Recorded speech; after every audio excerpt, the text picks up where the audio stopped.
How do you judge whether a person is truly healthy? And I don't mean health just as the absence of sickness. I mean like true, vibrant health. How do you judge that? Actually, for all of us, it's super simple. You just see that. You look at a person and you see, is there like a true life force energy? Are they shining? Are they vibrating? Are they radiating of energy? And if that's the case, you know they are healthy. And I find it so interesting that when you look at like the global leaders, the the ultra successful CEOs, the politicians, the influential thought leaders, when you look at all those people, like you don't see a lot of life force energy. I mean, look look at an Elon Musk, look at a Mark Zuckerberg, look at a Joe Biden, look at Xi Jinping, or even in our like consciousness sphere, Yuval Harari or Oprah. I mean, like all these people, like billionaires, highly influential people at the forefront of our civilization, like the most powerful people on our planet. Why is there such few amounts of life force energy? When you look at them, you don't get inspired. It's not like oh my god, I can only watch this. I cannot not watch this person because they are so mesmerizing. They are so full of energy. This is something that fundamentally needs to change if we want to build the more beautiful world. We need people steering our collective ship that are the embodiment of the qualities that we want to bring on this planet.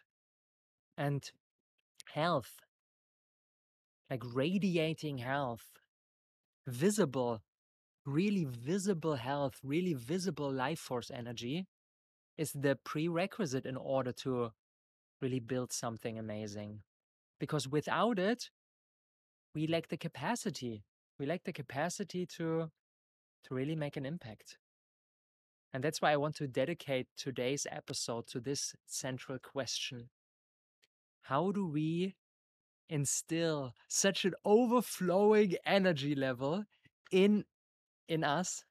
What are the habits? What are the routines? What are the decisions? What are the ingredients for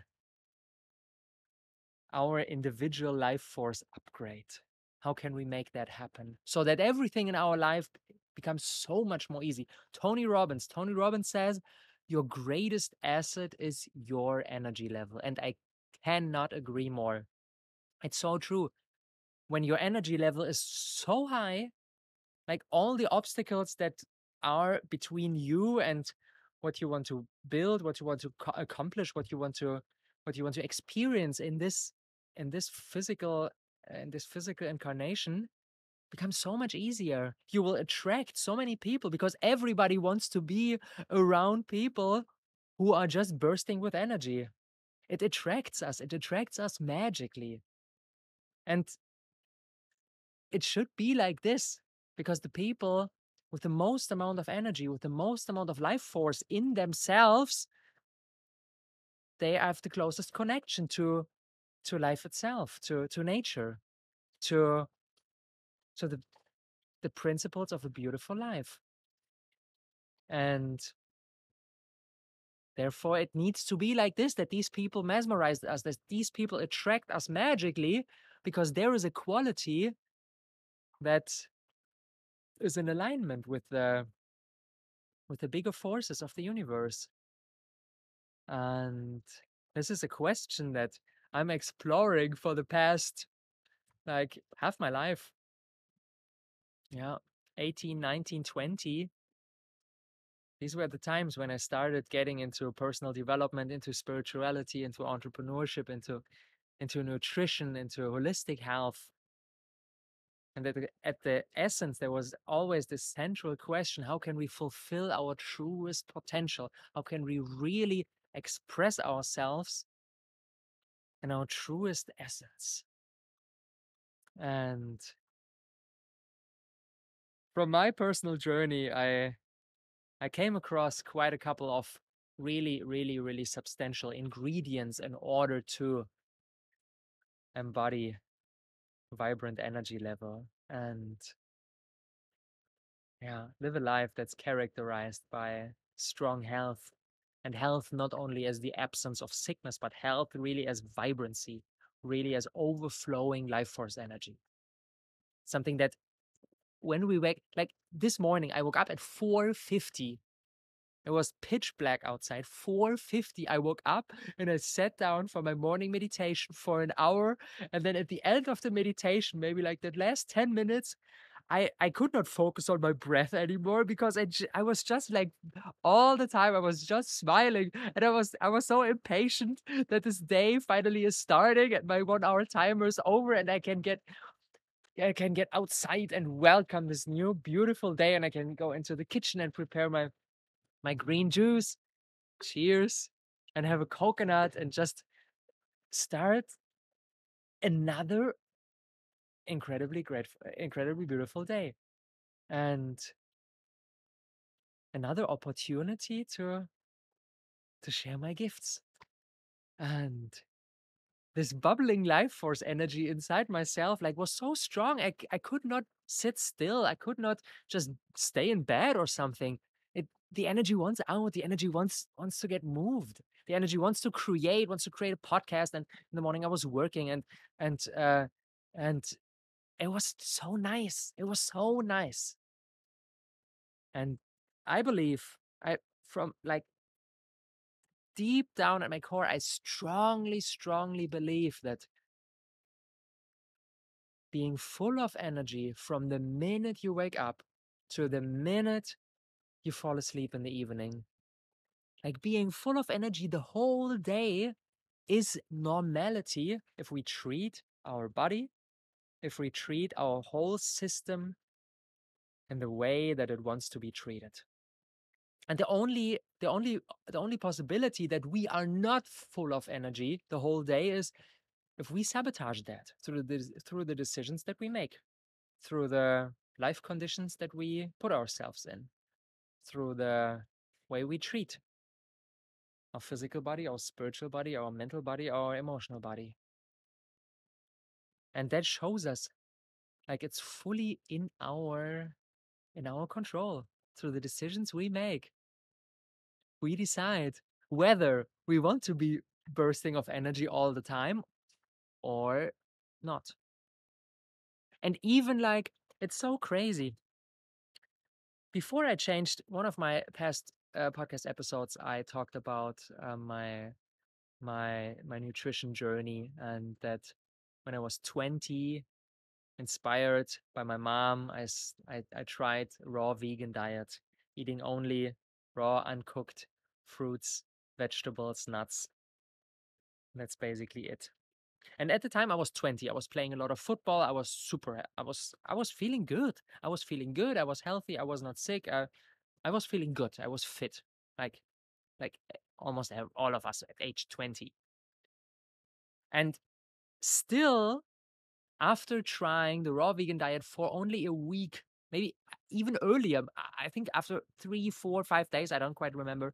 After a couple of days, I started feeling a significant boost, significant raise in my life force energy. And I had more energy than before.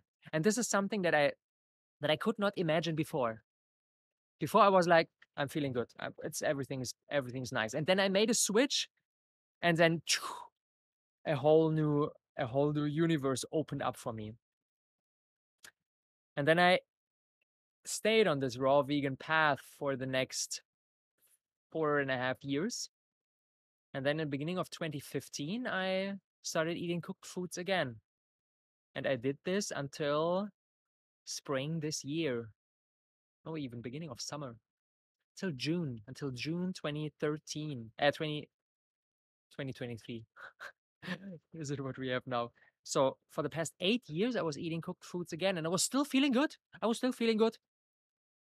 And I would still say that in these 8 years, I didn't knew a lot of people that had more energy than myself. And there was nothing that I was missing. There was nothing that I was lacking. And then in June, I switched back to the raw vegan diet. And over the past months, I did many more tweaks to my diet. Now eating mostly fruitarian, lots of liquids, lots of juices, coconut water, watermelon, like super unprocessed, super simple. Not preparing any fancy dishes, just like munching on a papaya, munching on some coconut meat or an avocado, or like really pure. Um,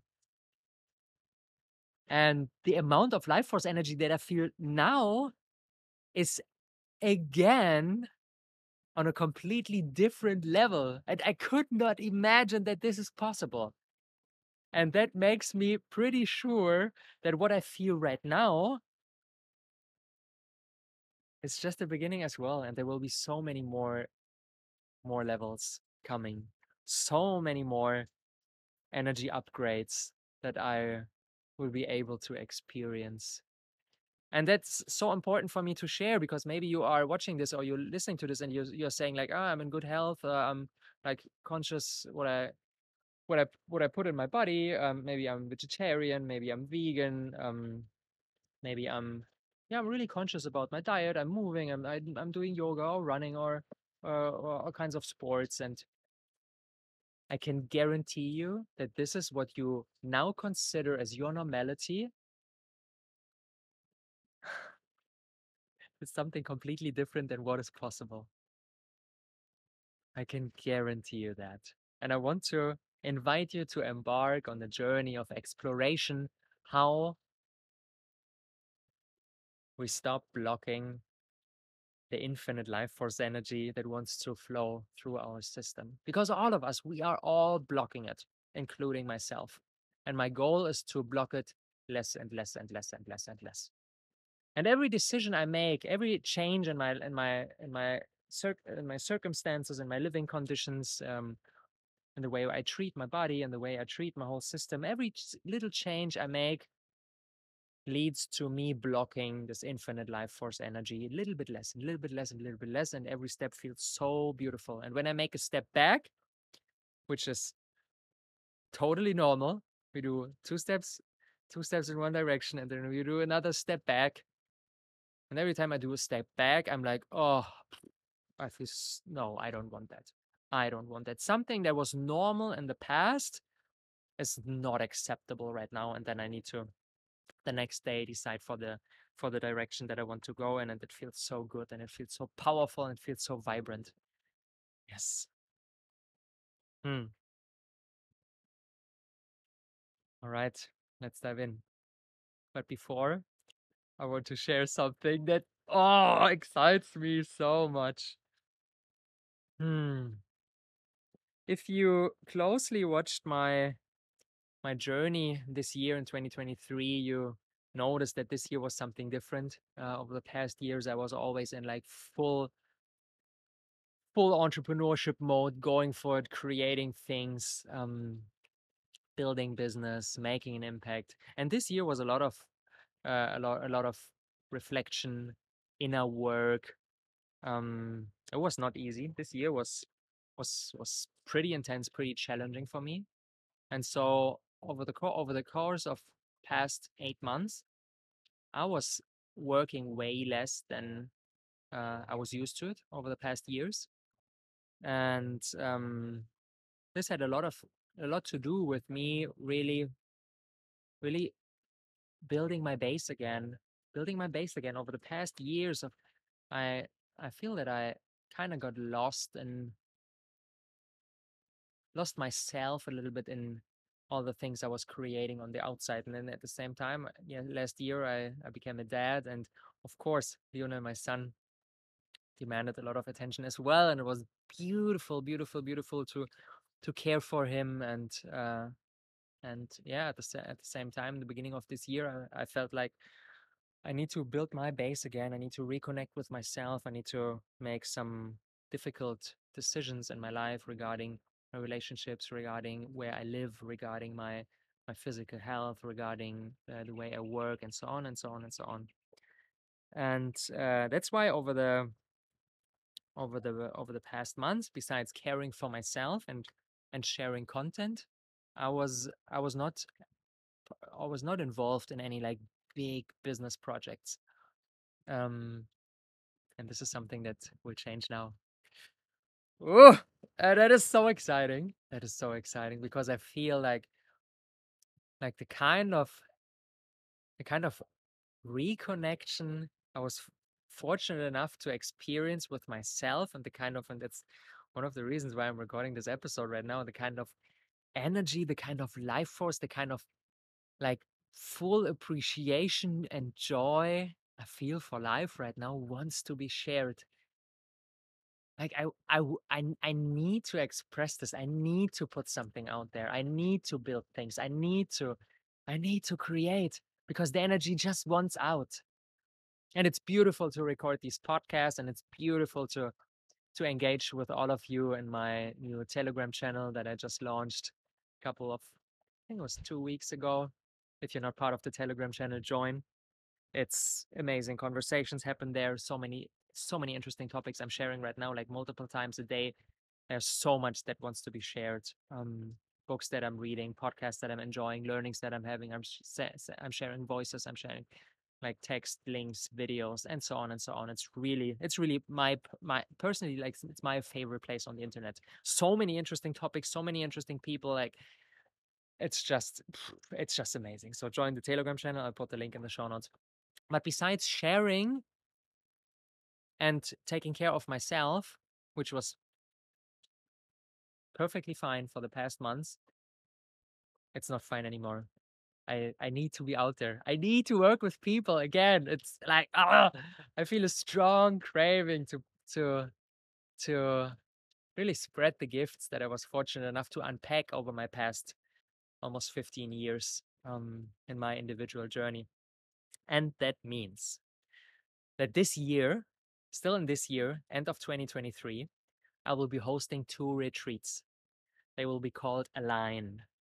Align will be your full system life force upgrade. Align is closely connected with the topics that we are diving in today.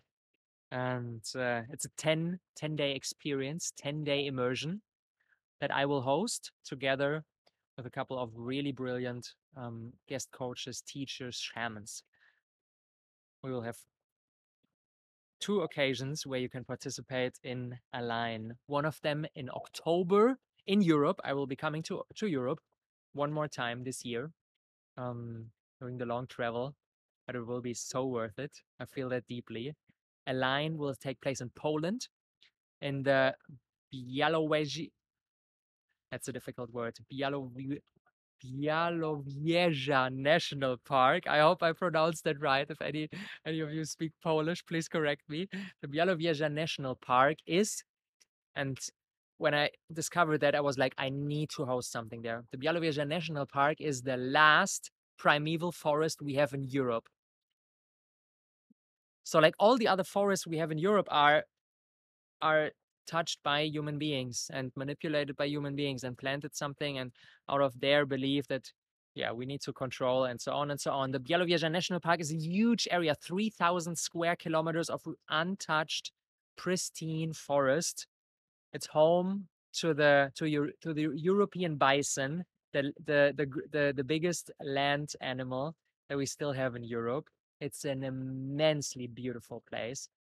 Pure, crisp air, untouched forest, the perfect place to host Align in Europe. This is Align in Poland, and then we will have another retreat here in Bali, end of November, beginning of December, on the Batu Karo mountain. If you listen to my no, 2 podcast episodes ago, reuniting with Mother Earth, I shared about my journey to Mount Batu Karo, the second highest mountain here in Bali. It's such a vibrant place. It's like lush tropical jungle. We will stay at a permaculture estate. They're growing over 50 kinds of wild fruits and vegetables. The perfect place for 10 days of deep transformation. And what makes Align special? We will first of all like dive deep into your physical cleansing. And after that, a lot of focus on the spiritual purification when we bring these two levels together, like our physical body and our spiritual body, when we really really throw everything out that no longer serves us and only nourish these two bodies with the highest quality of food, with the highest quality of air, with the highest quality of thoughts, with the highest quality of frequency. The life force energy that's flowing through our system is something completely different. And all of that in a beautiful community. Your tribe is waiting for you. Other really smart, really heart-centered, amazing people that are going on this journey together with potentially you, if you feel the calling. Um, yeah, with the result of feeling reborn, feeling revitalized, like moving our life force energy on a completely different level so that we can actually accomplish everything that we set ourselves up to. And this is so important because, as I said, when I look at the leaders that I see out there, they are lacking this essential ingredient. Like almost all of them are not full of energy, are not bursting. Like when you see somebody, this is why I love Michael Singer. Every time I see him, he's like in his end 70s. I think he's 77 or something. You see him and he looks so vibrant, like a small like a young boy. Every time I'm listening to a video or to a podcast by him, I cannot not smile. The sheer amount of life force energy still inside his system is I love that. I love that so much. And these are the kind of people that are really steering humanity forward. And yeah, that has a lot to do with how we treat our body, our physical body, and how we treat our spiritual body. It will be quite a challenging journey. We have many things planned that will push you out of your comfort zone. But at the end, you will pretty likely look back on the past 10 days and be like, okay, now a new chapter is beginning. I'm so looking forward to that. All the information regarding Align are in the show notes. I can highly recommend you to check that out. And if you feel the calling, apply for one of the limited slots, either in Poland or here in Bali. Yes. Oh, feels good to put that out there. Feels good to finally be able to work with people again after hermit mode here in my bamboo hut in the jungle. Feels very good. All right. A sip of green smoothie and then let's dive in. Like the first essential ingredient for an incredibly high life force energy. And that is one that is so often overlooked. And that is one that I put a lot of attention on lately. And this is the air we breathe. Breathing is the primary function of our bodies. Our lungs are the biggest organ inside our bodies.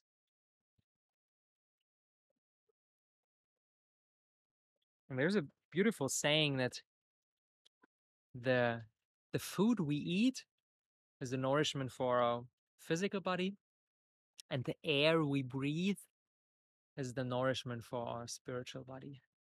So literally, spirare in Latin translates to breathing. Like our nose, our sinuses are the connection to the spiritual realm. And because of the low quality air that almost all of us human beings are breathing, we are losing the connection with with the spiritual realm, with our spirituality. And that is so incredibly sad. I'm pretty sure you had an experience where you stayed at a really pristine, untouched in the middle of nature, maybe on an island or in the forest or up high in the mountains, where you stayed at a place where the air was so clean, so pure that you felt a profound connection. You felt a profound connection to the spirit realm. And when I learned that our breath is the connector to our spirituality, I started to put a lot more emphasis and focus on my breath and the way I breathe. There's a beautiful book, seeing it here, by James Nestor, Breath. I can recommend you to check that out. Because breathing is something unconscious. Just our body just does that. We cannot even, no matter how hard we try, we cannot commit suicide by holding our breath. The moment we pass out, our body starts to breathe again.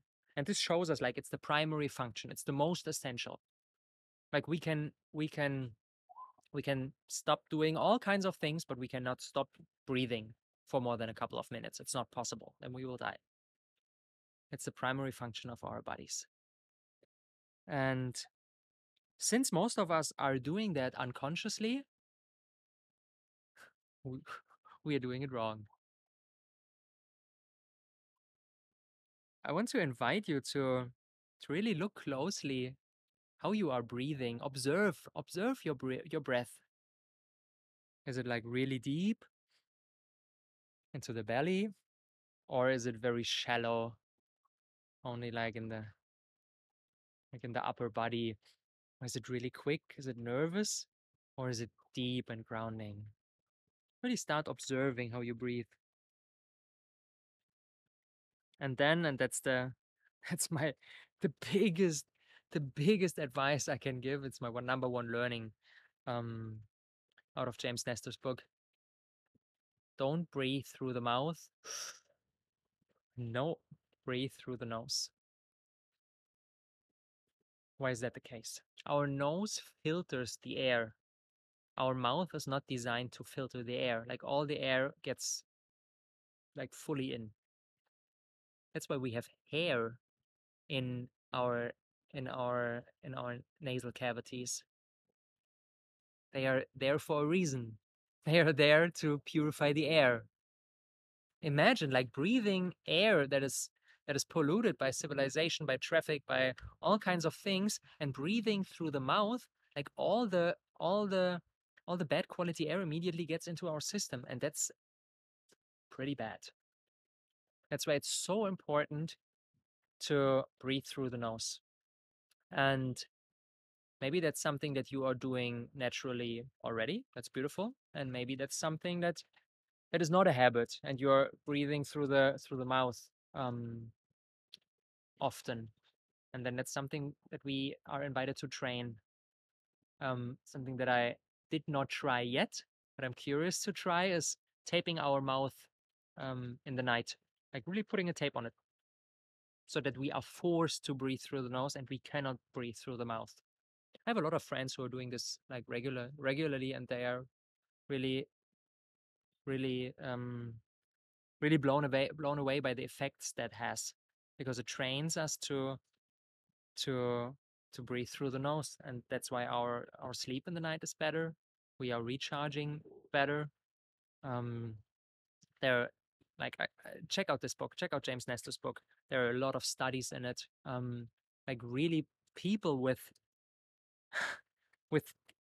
intense asthma, um, really bad health, only by switching from breathing through the mouth to breathing through the nose, like their health increased so much that it's it's such a minor tweak that has humongous effects. So really pay attention how you are breathing. And then if we are breathing through the nose, still it's super important what kind of air quality we are breathing. Over the past days, I was studying the IQ Air quality report of 2022. And I want to share a little bit out of that because it really got me thinking. Really got me thinking how we as human beings created living conditions that are so against our nature, so against our health. It's crazy. They defined, I want to share a little bit out of the report. They defined criteria for good quality health.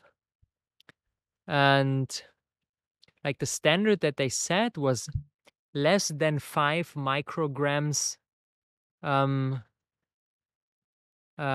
pollution of less than 5 micrograms per square meter. And then we see this city ranking. And only a result of less than 5 micrograms per square meter is something that they said is good. Is good for the health of the inhabitants. And they characterized that by the color blue. And from the 116 capitals that they surveyed, only 8 of them match this criteria. Only 8 of the 116 capitals have an air quality that is perfectly inviting for us to breathe. And all the other 108 capitals basically are not recommended to live in because of their quality. And of course, there are ones that are closely to the standard, and that's okay. And they are on a good track. And then maybe with a couple of tweaks, they will reach this level over the next years, and it's okay. And then there are others that are really far away.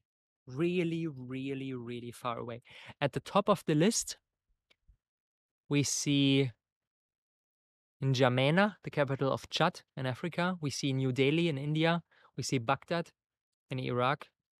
We see Dhaka, capital of Bangladesh. We see Kuwait City. We see Abu Dhabi, Cairo, Doha, and so on and so on. We see a lot of Asian and African cities. And like the highest the number one on the list, N'Djamena and Chad, has a pollution of 89.7. So that's 18 times more than what they set as a standard for good quality air. 18 times. It's and these are like on the top of the list, there are cities with millions or even tens of millions of inhabitants. Like some of the biggest cities in the world. Collectively, billions of people are living in living conditions that make them sick. What the fuck? What the fuck? And even like even in the like the west, the big cities of the west, they don't really have a good result. Berlin 12.6, even more than 2.5 factor above the recommended value. Buenos Aires, Singapore, Moscow, Brussels, Amsterdam, all way out of the league. Yeah, Tokyo, London, Madrid, Washington, all of them far away from reaching the threshold of less than 5 micrograms per square meter. Let's analyze the cities that are within 0 and 5 micrograms per square meter. and they actually reach the target. What do we see there? We see Port of Spain, the capital of Trinidad and Tobago. We see St. George's, capital of Grenada. We see Noumea and New Caledonia. We see San Juan, capital of Puerto Rico. Hamilton, capital of Bermuda. What are all these? Tiny islands. Tiny islands far, far away from any big city. Like the only three cities that are a little bit bigger that we see there are Canberra, capital of Australia, Reykjavik in Iceland, and Tallinn in Estonia. But even these three, check them out on Google Maps. In the surrounding, nature, nature, nature, nature, nature. Yeah, air quality of Iceland, very, very good. I've been there. Like the place a lot. Australia, very good air quality as well. And there you see the pattern. What is necessary for a high quality of air? Either an ocean surrounding you, all these islands, nice, or a lot of green, a lot of forest.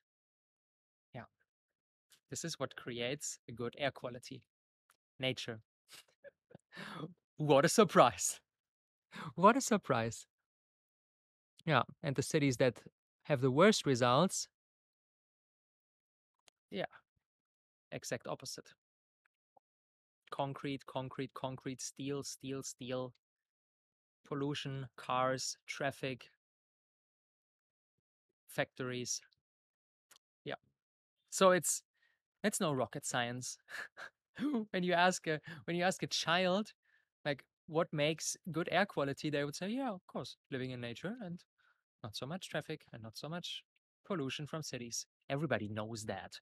But this report, yeah, makes it obvious. Really, really, really obvious what we need. Yeah. Did you know that at 10 years of age, the lungs of a child are the strongest? And after that, they slowly degenerate because of the bad air quality we breathe. At age 10, after breathing 10 years of city air, the lungs already degenerate, and they get weaker and weaker and weaker and weaker. My grandfather died because of a respiratory condition. When I read James Nestor's book, I was like, fuck. My grandpa was always breathing through the mouth pretty like fast. Yeah. And then he died way too early. Nobody expected that. When my parents called me that grandpa had died, I was like, what? Nobody anticipated that. Nobody anticipated that. Yeah. The way we breathe has such a tremendous effect on our health and on our well-being. Yeah.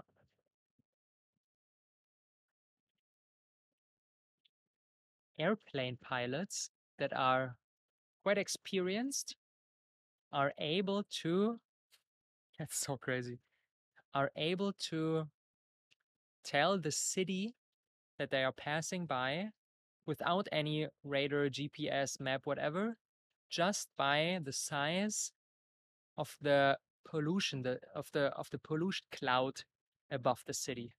Like some cities have a like really dark cloud over them of hundreds of miles. And then we are wondering why we get sick. Then we are wondering why we are not thriving.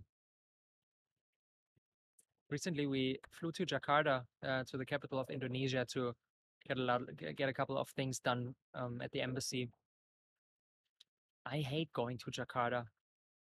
Like the sun is almost not able to pass through the thick the really thick pollution. It's most of the days are so cloudy, so dense. Something completely different than Bali here. And we see that in an increasing amount on all the big, like millions or tens of millions, like big cities in Asia, Africa, Latin America, but yeah, Western world as well, like New York, London.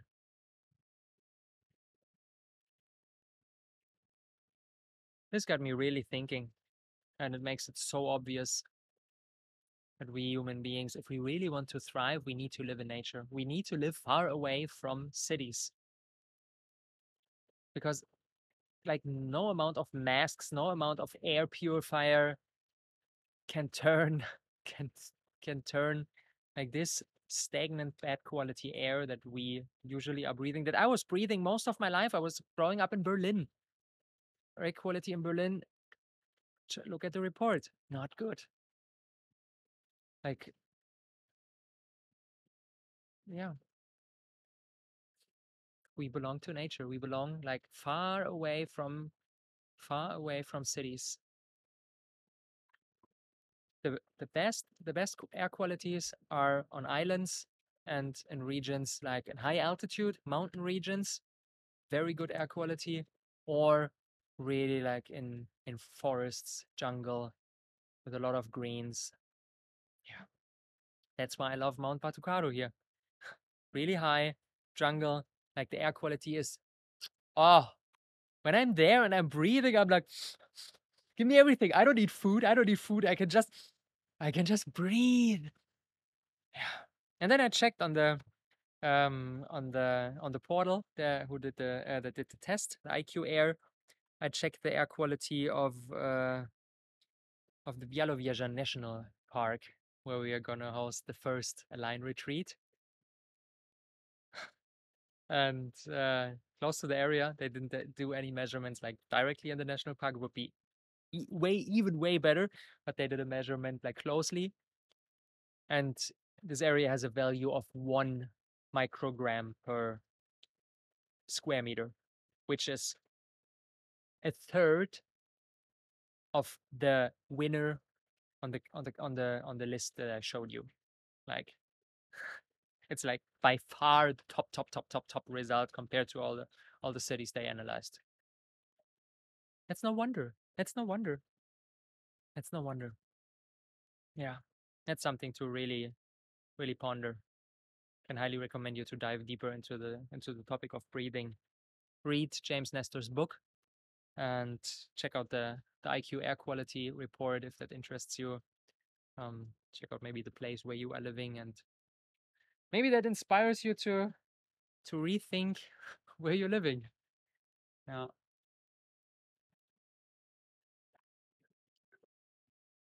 And as I said, when I'm staying at Mount Patucaro, I have the feeling that because of this high air quality, I need less food, and that leads us to the next essential topic that we need to look at if we really want to have so vibrant, life force energy, really bubbling over with life force energy.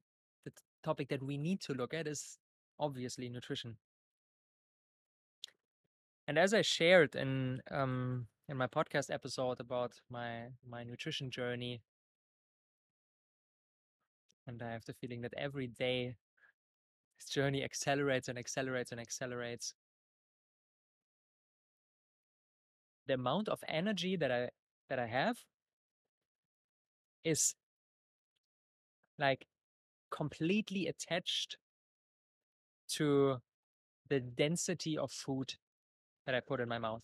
The denser I eat, the more processed I eat, the more complex I eat, the less energy I have.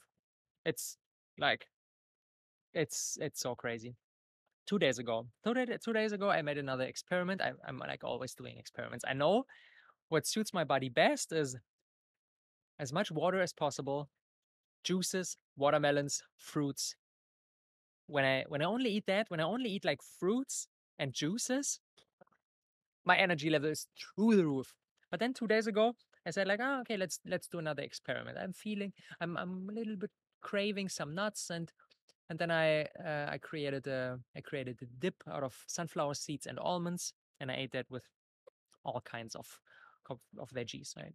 Corn and cucumber and tomatoes, something that like 99.9% on this planet would consider as extremely healthy, like a nut butter with veggies, like something that I even like over the past 13 years when I was eating vegan and raw vegan, I always had like one of my staples. But I ate that, and immediately after I finished my plate, I got so tired, and it was 6:45 in the evening, and I got so tired. And then I went to bed, and I was like, "Oh, I'm so tired. I'm so tired. I'm so tired. Should I go to sleep already?" And then I did something on my phone, and then I passed out at 8:30. I was so tired, and my sleep was not good. I was sleeping like really bad. Woke up feeling really heavy. Next morning, waking up still feeling heavy, and then did my meditation, and after a couple of hours, and then maybe I had some coconut water in the morning. After a couple of hours, it got better. And then the following day, I had only like fruits and juices, and energy came back. And it's so obvious, like our digestion takes an immense amount of energy. The less energy we need for digestion, the more energy we have for ourselves. And what is like the simplest thing to digest? A watermelon. A watermelon is digested within a couple of minutes. When I eat like half a watermelon, afterwards I'm full because of the water, and then maybe 20 minutes later, my stomach is already digested, and I have like all the energy for myself. The same when I eat a papaya or when I eat a dragon fruit. Like the energy is there for me. I don't need to give the energy away to my digestion. And the more processed we eat, the more dense food we eat, like everything, bread, pasta, the more dense we eat, the less energy we have. And it's so crazy when I really like watching football documentaries. There are a couple of nice documentaries on Netflix or on Prime Video where they are documenting like football teams over the whole season. And when I see what they are having, like immediately before a match, pasta, potatoes, like all kinds of meat, eggs, how can they, how can they like play? But somehow the body adapted to that. And I already talked a couple of times about the law of vital adjustment. The body adapts to something that is not good for him, not good for it. The body adapts to that because the ultimate goal is survival. And when you feed your body something that it is not good for it, he somehow adapts to get used to it. That's how people are able to smoke 2 boxes of cigarettes a day. When you would give a person who's not smoking like 2 boxes of cigarettes in one day and they would smoke like one after the other, pretty likely they would die instantly. But if you smoke only one cigarette and then you give your body a little bit of time to adapt, and then you smoke another one and another one, and you slowly increase the dose of the poison, somehow the body can still survive on 2 boxes of cigarettes a day. But that's a good thing because we survive. Survival is the ultimate goal. But it's not a good thing that these people think like, oh, I can I can I can smoke 2 boxes of cigarettes a day and it's not a big deal. It's okay. My body got used to it. They think they are immune to the poison, but you never get immune to the poison. What is the side effect of this vital adjustment? The side effect is a decrease of energy. Have you ever seen someone like smoking 2 boxes of cigarettes a day and still being like full of energy, jumping around, like really smiling all day and setting other people on fire? No. They're standing in some kind of corner, like almost like half dead, like smoking. Okay, getting to work, coffee, smoking again. The only possibility for your body to adapt to this kind of poison is through massive loss of life force energy. And the same is true for food. The same is true for food. Like all the processed all the processed food is poison for our body. It's poison for our body. I can, like, an incredibly underrated author that I can, if you want to dive deeper into this topic, that I can highly recommend you to check out is Hilton Hotema. Hilton Hotema um, wrote, I don't know, 50, 60 books, like so under the radar. Um, Published them in the 40s, 50s, 60s. His most famous work is Man's Higher Consciousness. And Hilton Hotema is really, he's an unrecognized genius. He did so many studies. He did so much research on exactly this topic. Um, and as I read Man's Higher Consciousness, I was like, oh my God, this makes so much sense. This is so in alignment with what I all the time, like over the past years, like felt deep down, I felt that, and he confirmed that and was like, yeah, yeah. And he's saying that food is basically an addiction. Food is an addiction. Food is a learned habit. It's something that we acquired and that we can thrive without. He says we as human beings don't need food to survive. And I know this is a bold statement, and I cannot, I cannot, I cannot state it because of my own experience. I'm still eating food, but I strongly feel the direction in which my life is going and what my body is telling me that I'm not only surviving but thriving on less and less and less and less food. He says, like, the one of the biggest lies of our society is that we need food in order for our bodies to function well. Like, it's so deeply ingrained in our belief system that the food we eat becomes a part of our body. It becomes like we get taught that in school, like the basic building blocks, fats, proteins, and carbohydrates, they become a part of our bodies, and that's why we need to eat. But Hilton Hotema claims that this is not true. This is fundamentally not true. He explains that our body is composed out of, like, an insane amount of cells, and each cell is composed out of molecules, and each molecule is composed out of atoms. We learned that in chemics class. Atoms. There are, you remember this table of the different elements we needed to memorize in school? I hated that. Our body is composed out of 4 atoms: nitrogen, hydrogen, oxygen, and carbon dioxide. That's it. And oxygen atoms don't don't eat food. Nitrogen atoms don't eat food. Hydrogen atoms don't eat food. Carbon dioxide doesn't eat food either. So he claims that our body doesn't need food.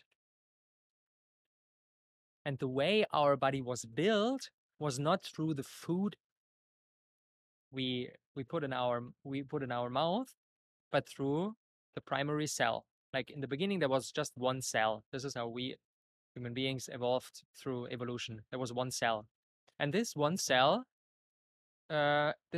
split into 2 cells, and then they split again into 4 cells, and they split again into 8 cells. This is like this is common knowledge. This is how cell division. This is how biology at the center of biology. So it's basically like, if you would compare that to building a house,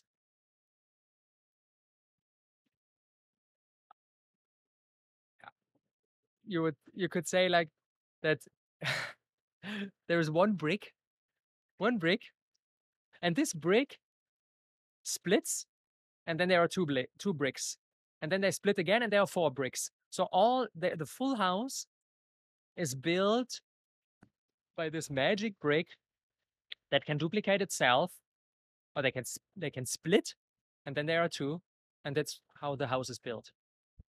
The body is not built by any extraneous material, by anything you need to put like from the outside. It's just a result of the splitting of the primary cell. And then there are more and more and more and more and more and more and more. And that's it. The moment I read his book, I was like, I felt that deep inside myself. I felt that the less I eat, the more I'm thriving. And I did a lot of it. A lot of times over the past years where I was fasting. I was experimenting with fasting quite a lot with different modalities of fasting. And I always, when I fasted, I had a lot of energy. And this thought of maybe our bodies, I was not thinking our bodies maybe don't need food at all. I was thinking like maybe they need a lot less food than we think. But I'm super open to explore that even further. And this is what Hilton Hotema claims, that we are fundamentally breatharians. Breatharians meaning we are breathing. We talked about air as our first ingredient of a really, really thriving life force energy. That the air we breathe is the most important thing. And that's everything we need. And food is a learned habit. And the more we eat and the more processed we eat, the actually more harm we are doing to our health. And like in the example of the smoker smoking 2 boxes of cigarettes, it's actually the same with food. When we taught our body over years, over decades of like everyday eating and eating more and more and more and increasing the quantity and increasing the level of really like dense and unnatural food, it's poisonous. It's poisonous for our bodies. But since we get so used to it, because everybody would ask the question, okay, if we don't need food, why are people like starving? Why are people like dying because of no food? Because the body got so used to it that when you remove the poison, it's really dangerous. That's why drug addicts, if you are like taking all sorts of drugs, if you take cocaine and then you're removing your drug, you're going crazy. You need this because the body, like, it's such a strong poison, but your body got so used to it that you cannot quit taking it from one day to the other, because the resulting shock when you remove the poison altogether, like from one day to the other, is so dangerous. And it's the same with food. That's why when we are used to eating over years, over decades, over all our life, of course, when we suddenly remove the food, then it's super dangerous. But our invitation is to slowly decrease and decrease and decrease the amount of food. And then we realize we don't need that much. And maybe, I don't know, I cannot I cannot say that what he's saying is true. I have my assumptions, I have my experiments, I have my gut feeling. But of course I will move into this direction and I will see where it leads me. But I like the thought of slowly and surely reducing the quantity of food makes a lot of sense. And I even feel that now. Like usually my day, when I compare that to only like half a year ago when I was eating cooked vegan as well, I was eating immense amounts, like crazy huge smoothie bowls in the morning, and then in the evening, like lots of cooked veggies, tofu, potatoes, hummus, and so on and so on. Like really big plates. I mostly ate like only 2 times a day, but really big plates. When we went out for dinner, I was always ordering like 2 main dishes. I was eating a lot, a lot. Only 2 times a day, but a lot. When I compare that to what I'm eating now, it's right now it's 2 p.m. The only thing I had so far was one coconut, 800 milliliters of coconut water, and 1.5 liters of green juice. That's it. When I will be finished recording this episode, I will have a papaya, maybe 2 mangoes. And then for dinner, I will have some coconut meat. And that's it. And I will be full. It's not a diet. I don't feel like that I'm that I that I'm forcing with willpower, and I'm forcing myself to not eat something that I desire, or that I'm starving. No, I'm super full. And Hilton Hotema says it in Man's Higher Consciousness as well. The more you eat, the more hungry you are, because your stomach like gets bigger, and then the more you need. Yeah, and it's about slowly giving yourself time. Like if you ate large amounts of food for 2, 3, 4, 5 decades, obviously it needs time. And if you try to change everything overnight, you can actually do more harm to your body than good. But the path to me is super clear. The path to me is super clear. And there it's interesting. If you're interested, you can dive into this breatharian rabbit hole. There are quite a couple of people on the internet. Of course, you don't know if what they are saying is actually true. I'm pretty sure that there are some people out there who are claiming something, and then when nobody is watching, they are still having some food. I don't know. Could be true. Could be true. But there's this one guy, I'm really fascinated by him. He's called Elitom. Um, Elitom, and he claims that he um, didn't have food for many, many, many years. And the life force in this man, it's so attractive. It's so incredible. Every time I'm watching a video by him, I cannot not smile. Like he's really killing it. He like so so contagious. He's so contagious. And he's fit. Of course he's slim. He's slim, but he's really fit, really ripped. And I believe him. I believe him. You see that in his energy. Like, of course, there are other people who are claiming they are breatharians, and you see them, and they are not really vibrant. And I don't know what is going on in their lives. And of course, food is not the only thing. That's why we are diving into this topic today. There are many different components.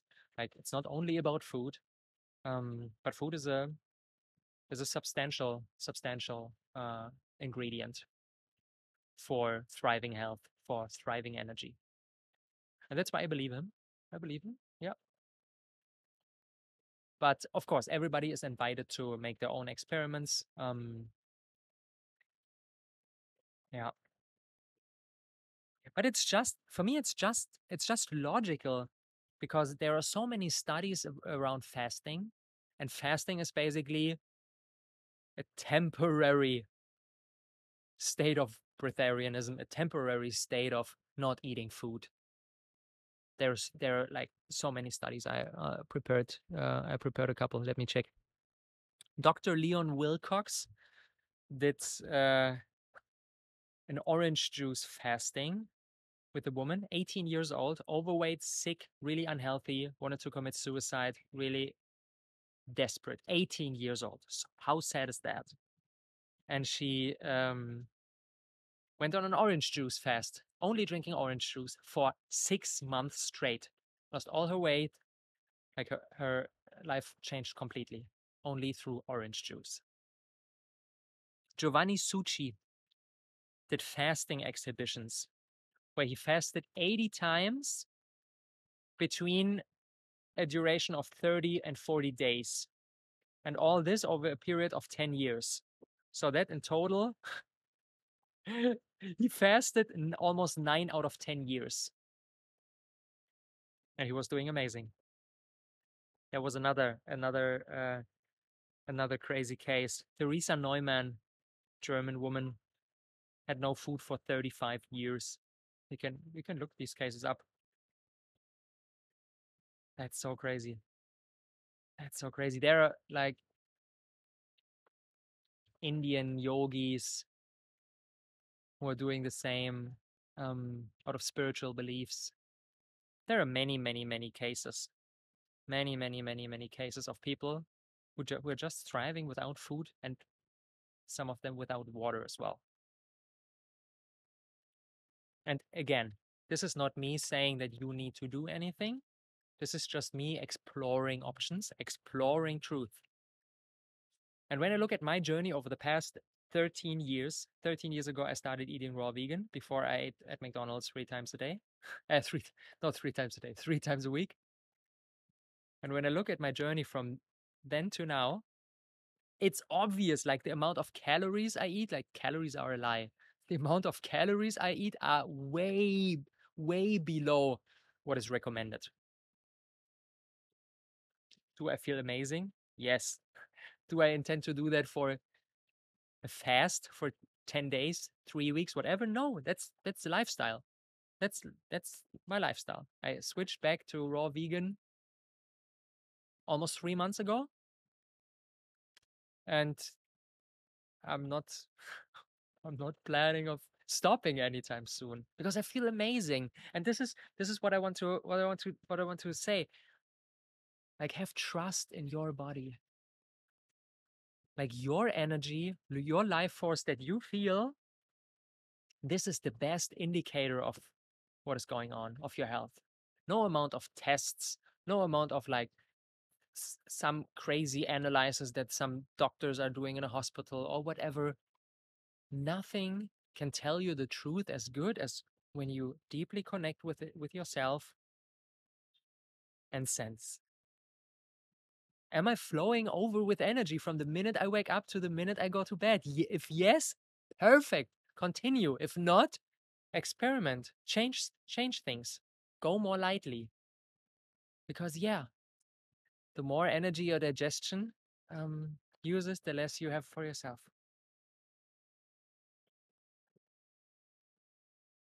Hmm. Go on a fast. Begin your journey of discovery by fasting. I did so many different kinds of fasts, like juice fasts. I did banana island, only eating bananas. I did water fast. I did all kinds of fasts. And every time I was fasting, I was feeling way better afterwards. And this shows us our body doesn't need food in order to sustain itself. And when you reach the point where your body is perfectly pure, you don't lose weight when you are fasting.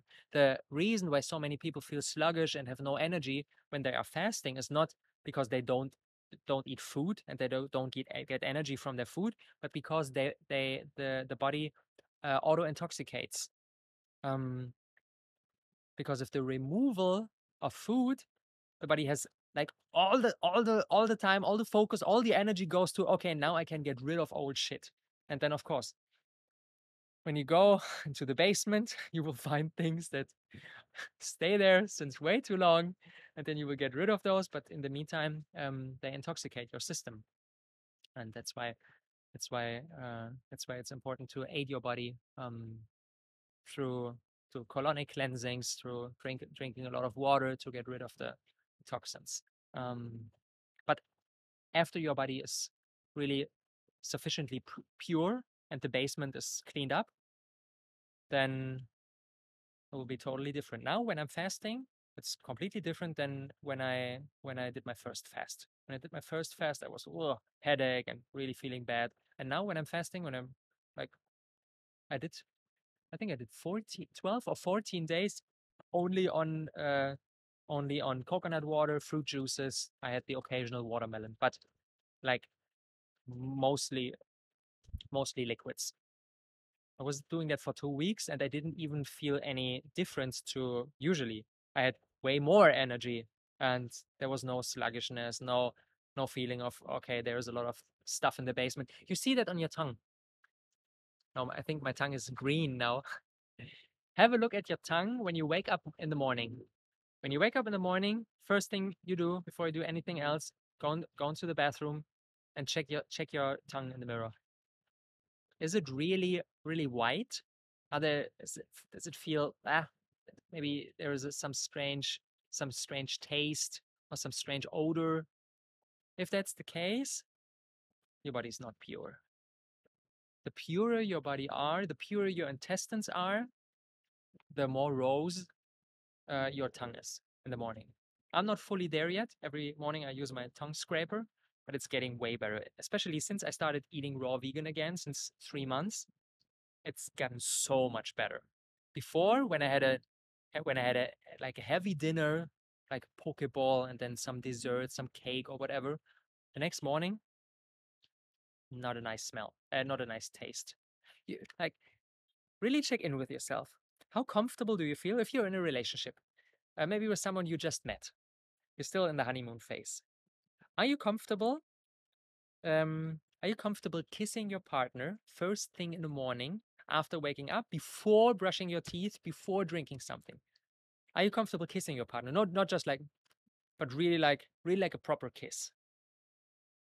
Are you comfortable? Are you comfortable like opening up the romantic container before you brush your teeth? Most people won't do that. Most people won't do that because they feel like, maybe tastes not so good. This is not normal. That's not normal. No, it's not. It shows you there is stuff in the basement that needs to be removed. And fasting is the easiest, the fastest way to do that. Yeah. Yeah.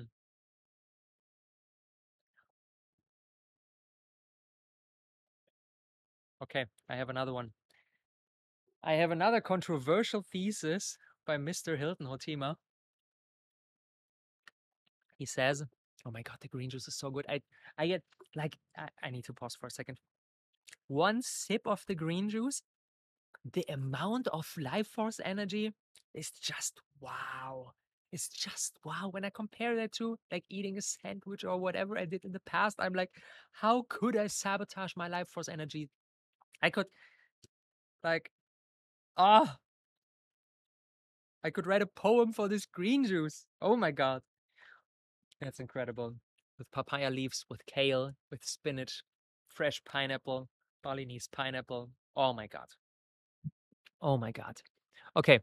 Are you ready for another controversial thesis by Mr. Hilton Hotema? He says aging is a myth. Our body doesn't age because years are passing. Our body ages because of how we treat it. It's not normal that at age 60, 70, we look the way we look. It's not normal. There are many, many, many cases of human beings who ate very lightly or maybe not at all, who at age 50, 60, 70 still look super young. Like one of my first big inspirations when I started eating raw vegan was Marcus Rothkranz. Marcus Rothkranz, I think he's late 50s or early 60s. I don't know. I wasn't following like his journey over the past years. I need to look him up. He wrote a nice book, Heal Yourself 101. That was my first big raw vegan inspiration. I read that back in the days 2010, 2011. And this guy, I think he's in his 60s right now. He looks like 35. It's insane.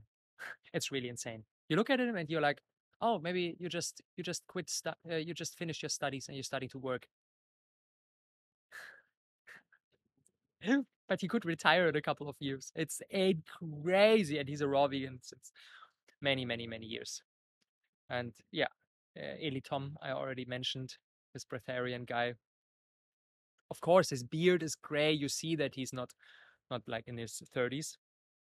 But when you compare him to other people in his 50s and 60s, it's it's a whole different story. Hilton Hotema says aging is a myth. We are not aging. Like aging is what we call aging is the law of vital adjustment and the side effects it has on our body. The more we're putting poison in our body, like smoking, bad quality of air, um, eating processed food, or he says like eating food at all. Like even if we're eating like very clean, all the vegans, all the vegetarians who are saying like I'm eating only like super pure food, everything that we're eating, says Hilton Hotema, everything that we are eating has a toll on our body and is characterized by a less of by a decrease of vital energy. And that opens the whole field for longevity. Something that gets pretty intensely studied nowadays.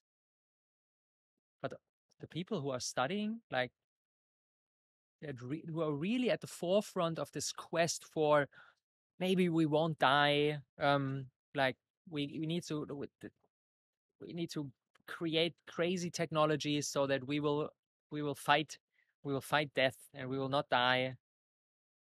And then lately I watched a video by a guy who said he's like taking 30 or 40 supplements each day, and that's why he's so young.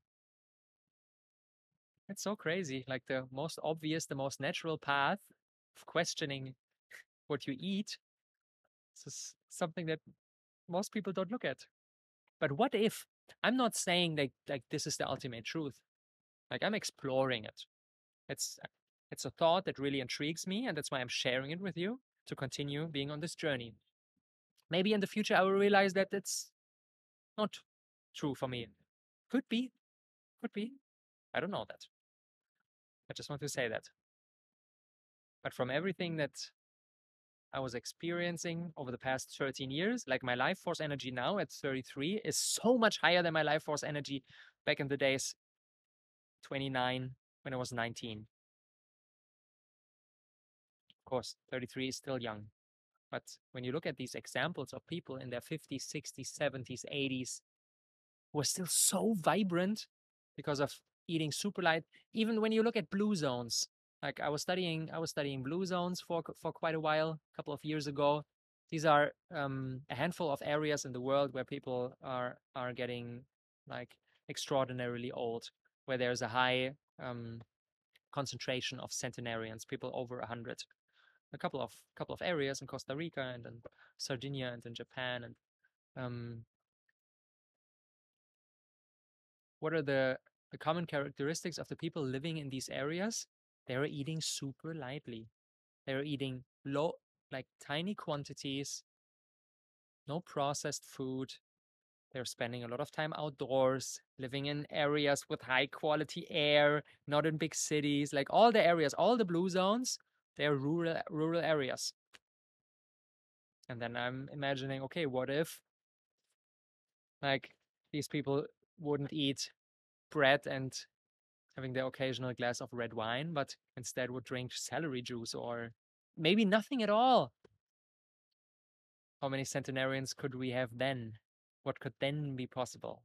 Again, these are only explorations.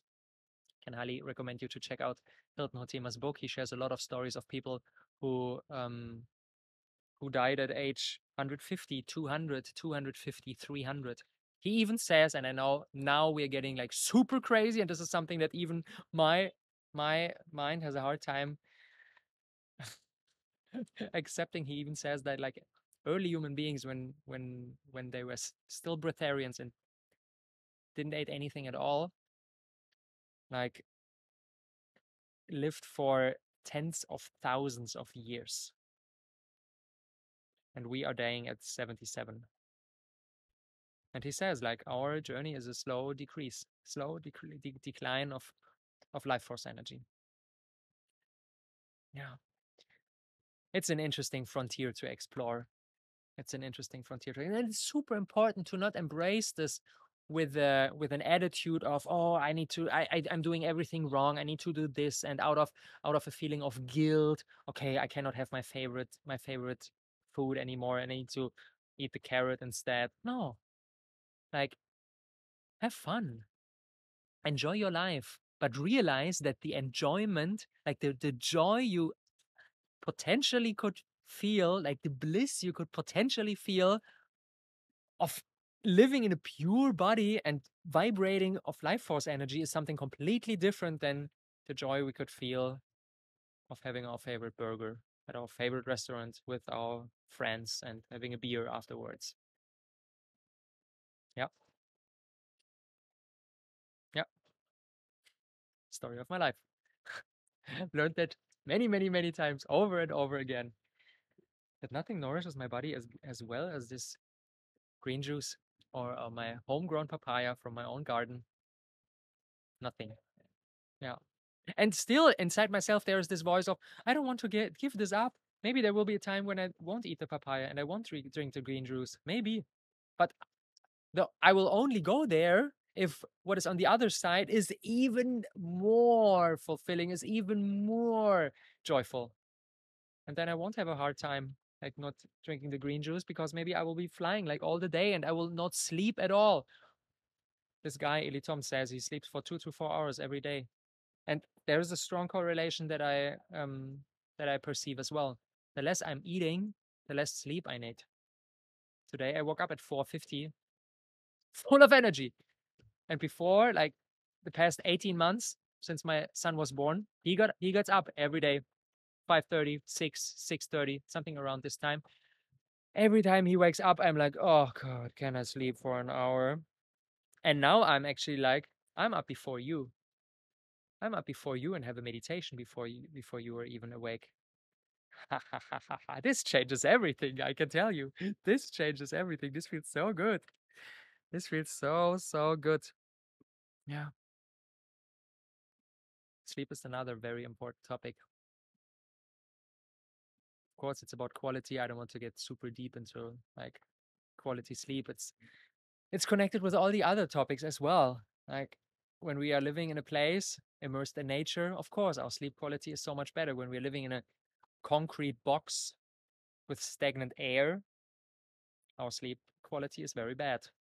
When we are eating heavy foods immediately before going to bed, our sleep quality is bad. We need a lot of sleep. This is like one of my one of my weaknesses, like for a long time, was I was eating super healthy, vegan, raw vegan, but still I had a pretty heavy meal late at night because I was working a lot all day, or and I was becoming a dad, and then I was with my son and caring, and then there was not many things that were more fulfilling than after a long day at night, 8:30, 9, 9:30, 10, sun was sleeping, work finished, and then really chilling and having a nice, rich dinner, maybe watching a movie. Ah, life is good. And then a dessert, some kind of vegan cake or some kind of ice cream or a pancake. That was super nice. I really indulged in that. But as a result, my sleep quality was bad because my body was digesting like the whole night. Yesterday, I had my last food at 6:30. At 6:30, I stopped eating and I had only jackfruit for dinner. And that's why I didn't need a lot of sleep. I slept for 6 hours last night and I woke up super refreshed at 4:50. It's such a strong correlation. Such a strong correlation. I'm pretty sure that we're not talking about the correlation, we're talking about the causation. Yeah, it's obvious. When we're eating heavy and when we're eating heavy late at night, of course, sleep quality is worse. When we're sleeping in places with bad air quality, and I cannot even imagine, like a part of me is super curious to embark on an experiment and to fly to one of these, like New Delhi, one of these cities, and try to just just just observe how I'm feeling there. And another part of me absolutely doesn't want to do that. Absolutely not. I even noticed it in Jakarta. I stayed one night in Jakarta in a hotel room. Like in the morning, I woke up, my nose was blocked. I woke up multiple times in the night. I was feeling dizzy in the morning, like energy level, super bad. When I sleep here in my bamboo cabin, which is not properly isolated, that means like air. It basically feels like I'm sleeping outside. Like I think this is the ideal bedroom is not a room. The ideal bedroom is a bed in nature, maybe with a mosquito net. That's it. This is the perfect bedroom. When I'm gonna build my own house, it will be a house without walls, an open bedroom. And of course, you can only do this in the tropics. But even if you're living in a temperate climates, even if you're living in Europe or in the US or in Canada or whatever, try to sleep as much as possible with an open window. Um, and of course, yeah, the place you live is the most crucial decision. And of course, there are many people who are saying, like, oh, this is just the physical realm. The more you connect with your spirituality, the more you can let go of all of that. And the more you realize, like you're just spirit, and everything else becomes less important. And there is a certain truth in that. I believe that. But at the same time, we incarnated like in flesh into this physical experience, and all these things matter. It matters how we nourish our body. It matters where we live. It matters what kind of air we breathe. It matters how we sleep, the quality of our sleep. All these things matter, and our spiritual connection matters a lot.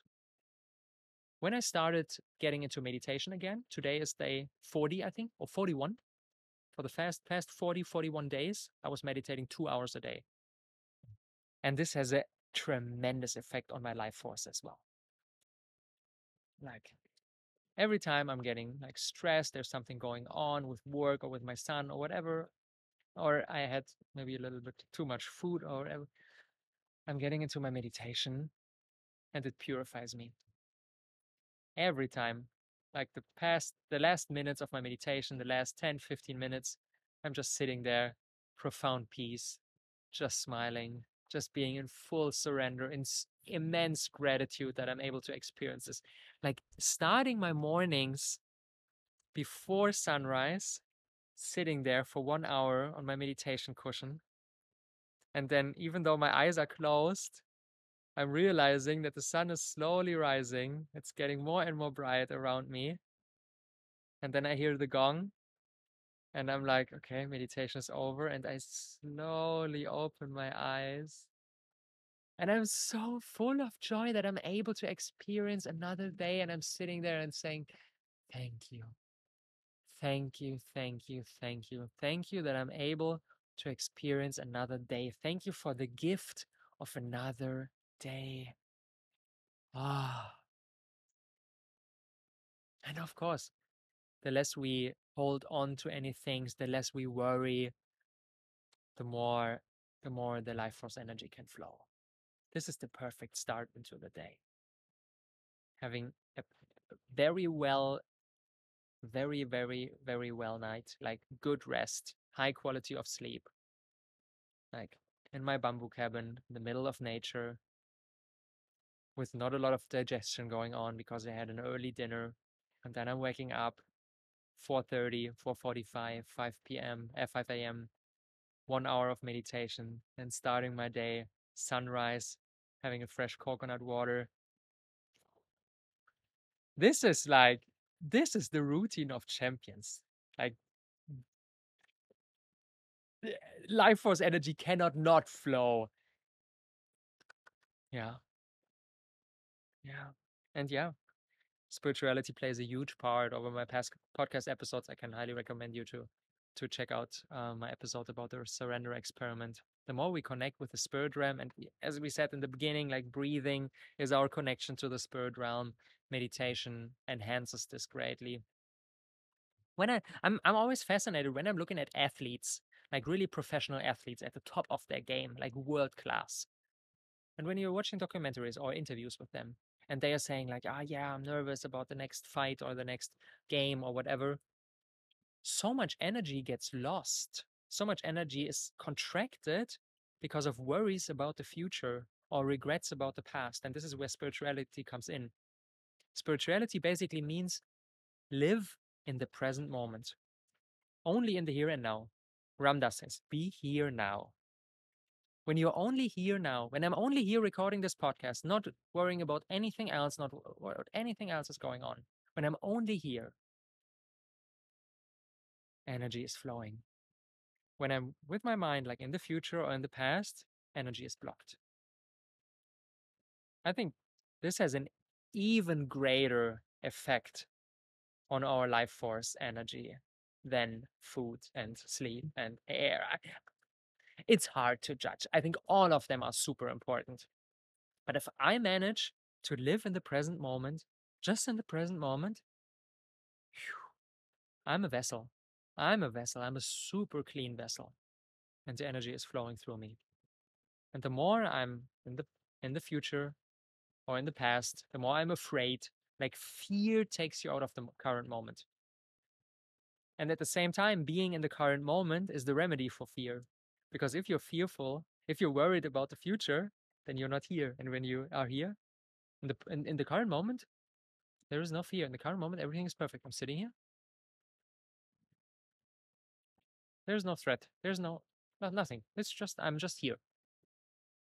Even if I'm feeling some kind of emotion, some kind of really strong emotion, some sadness because my partner left me, or I'm angry, or whatever. And if I'm just here in the present moment and I allow myself to drip fully into this emotion, just fully surrender to this emotion, and maybe I'm crying, maybe I'm angry, and I'm fully feeling this emotion, there's no problem. There's no problem at all. And I'm in this emotion. Oh, I'm sad, or I'm exhausted, or I'm angry, or I'm frustrated, or whatever. There's no problem.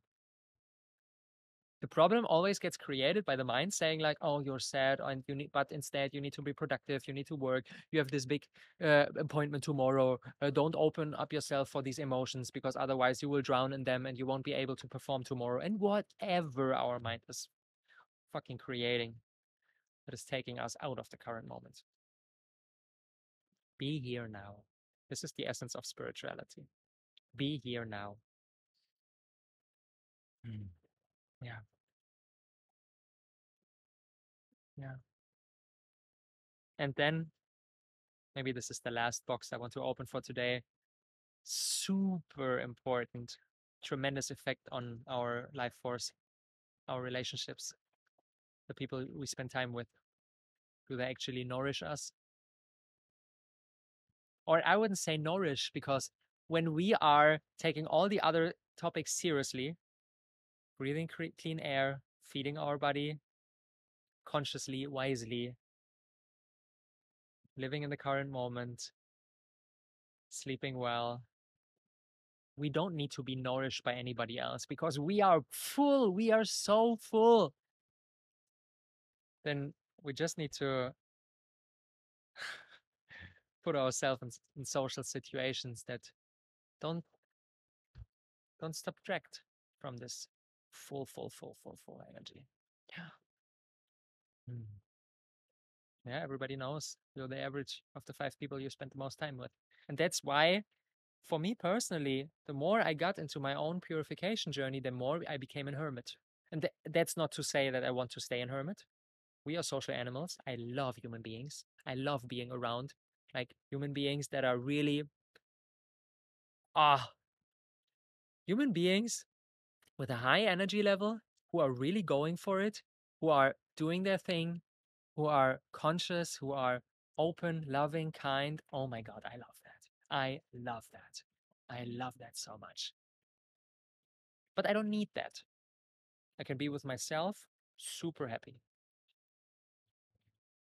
But when I'm with someone on the same frequency, then it's just like, and the frequency multiplies, and we are like, oh my God. Next podcast episode is my first conversation. Until now, I only did monologues, and I enjoy sharing my thoughts a lot. It's coming through me. There's no agenda, it's just flowing. But when you're with another person who's on the same frequency as I am, oh my God, things get way more beautiful. Next podcast episode, my first one with my brother Alex. So excited to share that with you. Coming soon. Yeah. So yeah, relationships are a big one. And that's why maybe it's a wise decision for now to focus on yourself and to focus on getting your things in line. Yeah. And really be careful who you spend time with. And maybe being a little bit more introverted and maybe being a little bit more a hermit than you are currently, to get your things straight. And then you can connect with people on a completely different energy level. Like when two people are meeting each other and they are both like, not thriving, and they are both not like vibrant. Ugh, minus and minus equals more minus. Yeah. So take care of yourself first. Take care of your air, take care of your food, take care of your spirit game, take care of your breathing, take care of your sleep. These are your homeworks. This is your task. And then you can connect, and then connection will be so much more beautiful, so much more nourishing, but you don't need it. You don't need it. And that's why you can encounter the relationship so pure, so loving, so open, because you don't need something from the other person. And you can just give your gifts and you can experience beautiful things together. And when the other person says, hey, I don't want to be with you anymore, then you say, like, hey, I still love you. How can I support you? How can I help you? Like, pack your bags while you are leaving. Then it's pure unconditional love because you have pure unconditional love for yourself. Yeah, this is the journey I was on for the past months. Yeah. And that's like that's not a fictional thing. That's actually what's happened. I told you on one of my earliest podcasts, I told you that I got to know a woman and we had a beautiful connection. And she inspired a lot of things, a lot of truths inside myself that wanted to come out, and it was beautiful. It was beautiful. And we only met for a couple of days. It was just like it was it was really intense, but it was short. And then I flew to Bali, and then 2 weeks ago, I don't remember. I think 2 weeks ago, she told me that, hey, I won't come to Bali, and for now, I don't, I don't feel to be in a romantic relationship with you, because life calls me in a different direction, and some other doors opened up for me. And I was like, oh my God, how beautiful! How beautiful is that for you? I'm still your ally. I'm still your partner. I'm still like not like your romantic partner. I'm your partner in life. Hey, we are on this life journey together. I still love you, and I'm so happy for you that these new opportunities open up for yourself, and you like are moving in a different direction. Oh my God, maybe we will never see each other again. Maybe we will see each other again. Maybe we'll be in contact. Maybe not. Who knows? And I'm fine with everything. I'm fine with everything because I'm fine with myself. And that was a beautiful moment to experience that I'm not clinging, that I'm not like, oh my God, no, but it was so amazing what we had. And let's try and let's figure out and come here and then we will see and whatever. No, if life moves in a different direction, so be it. I don't need anything from anybody. I'm perfectly fine with myself. And out of that, relationships can emerge. Yeah, that's the prerequisite for real, real loving, not needy, loving relationships. Because usually, as soon as somebody stops stimulating us, we stop loving them. And that's not love. That's just a deal. You give me this, I give you that. Handshake, we have a deal. That's not love. Love is unconditional. Love is, hey, I don't want to be in a relationship with you anymore. Be it friends, be it romantic, be it partners, be it whatever. And we are still, hey, I still love you. Thanks for the time we had together. I'm open for everything that will emerge. And if nothing emerges, I'm fine with that as well. But all of this is just possible if we are in strong connection with ourselves, if we are in strong connection with spirit, if we are in strong connection with life force. Because when we feel that we are fundamentally lacking, we are not energetic, we are not in alignment, we are not living life in alignment, then we need something from other people, then we need something from food, then we need something from work, then we need something from social media, then we need something from our parents, and we need something from you name it. This is our liberation. This is our path to freedom, our purification. And then life begins. Then life really begins when we don't cling to anything on the outside. We don't cling to food. We don't cling to our partner. We don't cling to our children. We don't cling to our friends. We don't cling to our car. We don't cling to our social media followers. We don't cling to anything. We just are in perfect alignment with ourselves and with the bigger forces of the universe. And then life force energy is flowing through us and we are bubbling over and we cannot help that. We are sitting in meditation and we're like, oh my God, I'm so excited for this day. Then life begins. Yes. This is my invitation to align. Poland, Bali, Białowieża National Park, Gunung Batu Karu. You choose. October, November. My invitation. Two possibilities to work with me and other amazing, amazing, amazing coaches, trainers, shamans to embody all of what we were talking about today and so much more. We just scratched on the surface. Like, even though we're sitting here for 2 hours, it's just the beginning.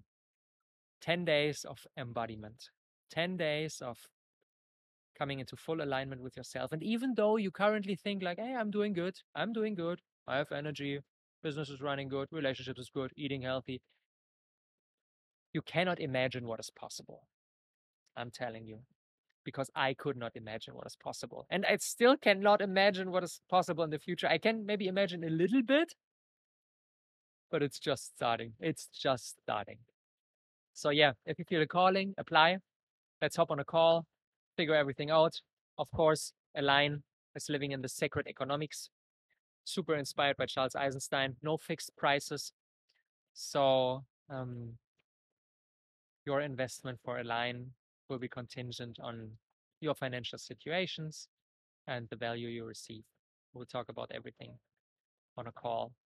If you feel the calling and if I feel the calling, let's have an amazing time together. I'm so excited for that. Oh my God. 10 days. 10 days that will change so much and will be a beautiful experience. Something that we won't forget anytime soon. Links are in the show notes. Apply for that if you feel called to align, and then see you in the Telegram channel. Telegram channel is my favorite place online where we'll talk about all these fascinating, interesting topics, where I'll share a lot of my personal journey. And yeah, nice spirit over there as well. So join the Telegram channel. And yeah, that's it for today. I want to end with a quote by Alexis Carrel. We can only prevent the degeneracy of human beings by removing its cause. And the cause is civilization. We've built a world that is so far away from the natural lifestyle that we are designed for. It requires changes on every level. It's not done by just hop on a diet or do a detox. We need changes on every level. We need changes, the quality of air we breathe, the food we eat, the relationships, the places we inhabit, how we move our body, changes on every level. And that's a quite daunting task. But that's the biggest task humanity is facing right now. As we talked about in the last episode, we are facing extinctions. Like, all the stuff that we created, artificial intelligence and so on and so on and so on, threatens our survival. It needs strong, vibrant, powerful, connected, aligned human beings in order to create the more beautiful world.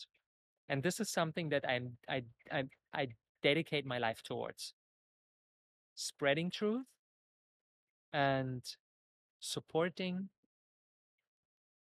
people with stepping into this, like, when only coming from this vibrant energy level, only then we are able to really build a more beautiful world. When we try to make some like technological shift, but still eating the shit that we are eating, and still like living in some kind of metropolis where we are breathing polluted air all day, no, it won't work out. It won't work out. We need shifts on every level. Of course, we need systemic shifts in the way companies are working, in the way social media, and so on and so on. We will talk a lot about these super fascinating systemic topics. They fascinate me deeply. But we need to begin with ourselves. We need to begin at our essence. When we are not like bursting with energy from the minute we wake up to the minute we fall asleep, nothing will work. This is the prerequisite for everything. And this is something everybody has in their own control. Like, we cannot control the government, we cannot control the educational system, we cannot control like the economic system and the banks and governments, and we cannot control all of that. But we can control what we put into our mouth. We can control where we live and what we breathe. We can control how we sleep. We can control the people that we spend time with. This is everything. This is in our scope, and it begins with that. And only if we come into full alignment with that, then we are equipped to tackle the bigger topics. And this is a mistake that I did in the past. I embarked on this journey of Thrive Villages, like building communities in Bali and Portugal, like these big, big vision, but I was not aligned. I was not ready for it. I was still eating crap. I was still not feeding my body well. I was still not really connected to spirit. I was not practicing my meditation. I was not being in service. No, I was not doing that. And that's why it didn't work out. And now, over the past months, and that's why this year was so important, I was coming into alignment with myself. And now I'm ready to really make things happen in the world and not get lost while I'm doing that, which was my pattern in the past. And that's why everything begins with our alignment. That's why I'm so pumped for the retreats. If you feel the calling, apply. Let's stay in contact with the Telegram channel. Looking forward to next podcast episodes. The next one with my brother Alex. It was a beautiful one. We already recorded it. We'll be live in a couple of days. And yeah, let's close this with a lot of gratitude. Gratitude for my journey, gratitude for life, gratitude for the infinite wisdom that I get to experience. Gratitude for you being there, gifting me your time. Thank you. Aho.